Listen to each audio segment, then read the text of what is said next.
So this kind of gives what is basically like the rough draft of what I'm going to ultimately do.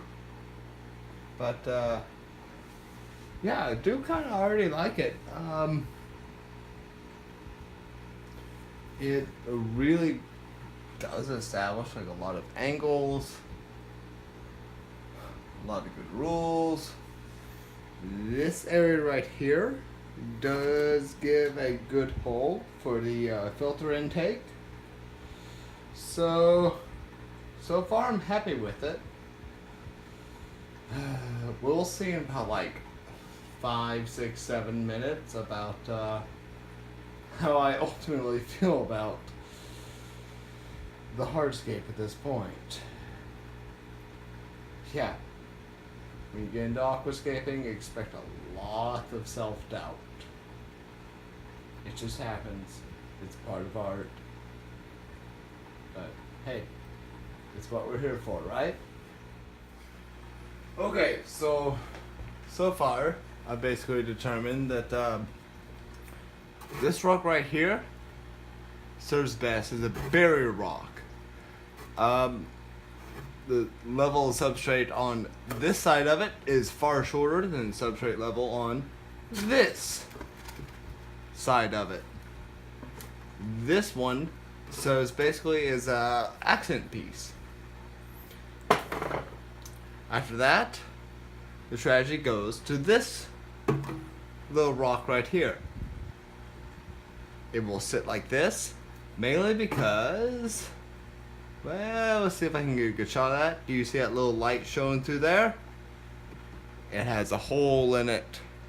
Perfect for me to kind of shove a system of plant roots through. So, boop.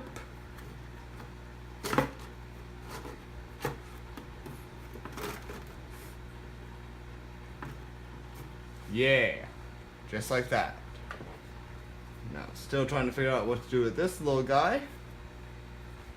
So, we'll hit you guys up in just a second. Haha! Alright, so I have a lot of really nice dragonstone that I picked out.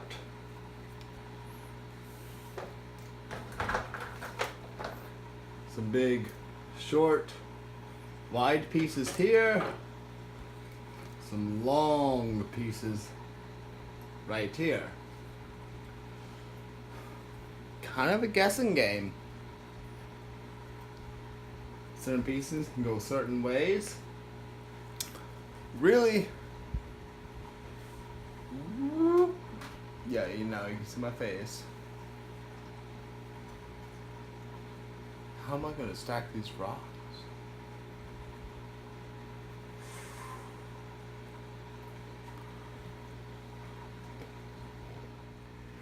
Alright, so very carefully taking just a little spoonful of sand to make the medicine go down. Okay, so I've added some substrate, I've added some plants. Well, until the water fills and clears, there really isn't much more to say right now.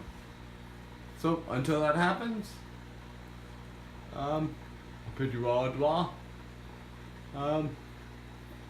like maybe 5 seconds for, you know, YouTube time. So just to save time, I'm just gonna add substrate and plant this some bitch. Alright, see you then. Alright, so yeah, if we can see the whole thing planted up and all that. Now this is just initial planting, and yes, there's a fish in here. Yeah, everything's already cycled. The filtration media, the original substrate, all that is still the same. So yeah, Everything should be cycled. Yes, I will still be testing the water quality and water chemistry over the next couple weeks just to make sure. But if it's not, don't worry. I have backup tanks and all that ready to go. However, guys, check out this Ikumi. Low-lying red plants, thick-forming green plants, and a bunch of tall red plants. They're gonna poke out of these rocks.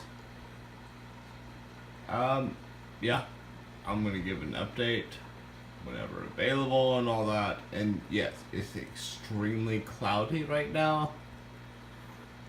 Again, this was just filled. This ambiguous gendered beta was just placed in. Yeah, I think he's the guy too. But come on, dude. Dude, just show us your ambiguous genitalia. Alright, fuck you too. And for this next little bit, I'm just basically going to go in. Got some super duper red Ludwigia. Look how beautifully red all that is. Just, Probably can't see it because of glare, but it's beautiful. Either way, every plant is beautiful in their own right. And I'm going to grab this other one here. Nice and gently. Now this is the Ludwigia is normally a stem feeding plant, or column feeding plant. So, I don't know how well you can see it against that glare, but there are some really tiny roots that just sprout out all over the base of the plant. Next, I'm going to go after some of this AR Mini here. This is also a very delicate plant.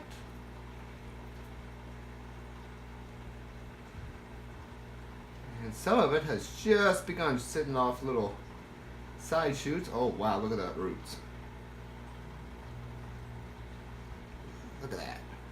4 inches of root. Nice. Put this in the same little spot as all the other red plant. Grab this one. There you go.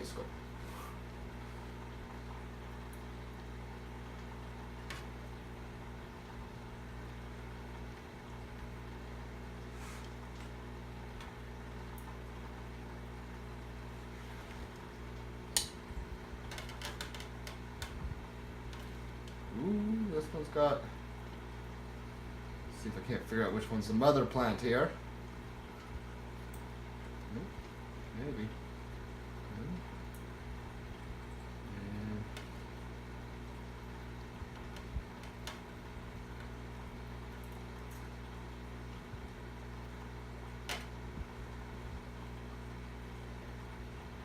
Look at that, I got 4 plants.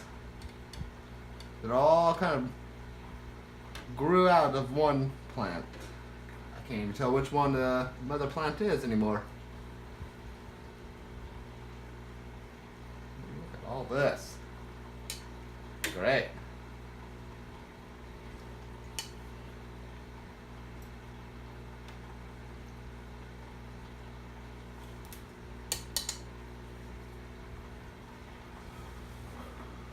Oh, surprise plant.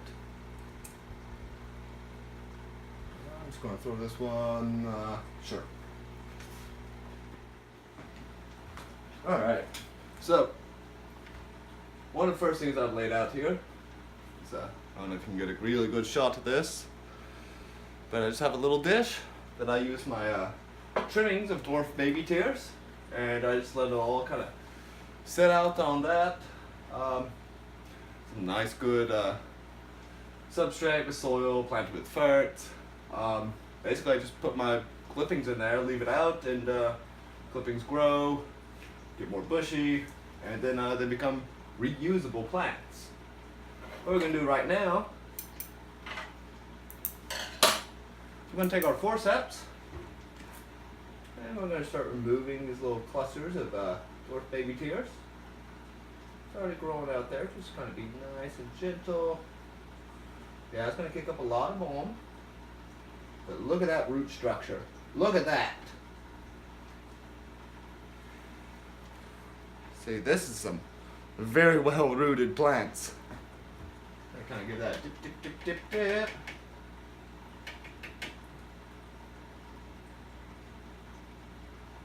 Yeah, with tiny plants like these, you really want to make sure you're being delicate. Treat it nice and easy. Just gonna put that right in there. Oh yeah, nice. I'm gonna get up these other little bits.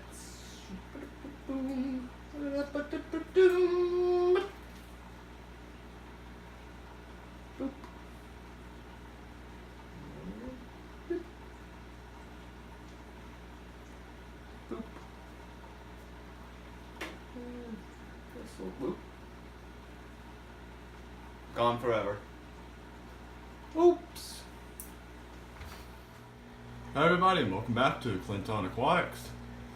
Well, today I decided that this old Nano tank desperately needs a whole redo. I've already removed the rocks that were in there. They were covered in algae. They weren't really that decorative. They looked nice, but the moss that I had added to them in order to make them look somewhat presentable and really kind of fit a nice layout had just become eaten over with moss. Just completely eaten over. Not moss, algae. Lots of string algae, lots of hair algae. Not my favorite little bits of short surface algae that I love so much, but just straight up string algae, just nasty pestilence. So I've already ripped those out. Next thing I guess I'm going to do is start moving plants.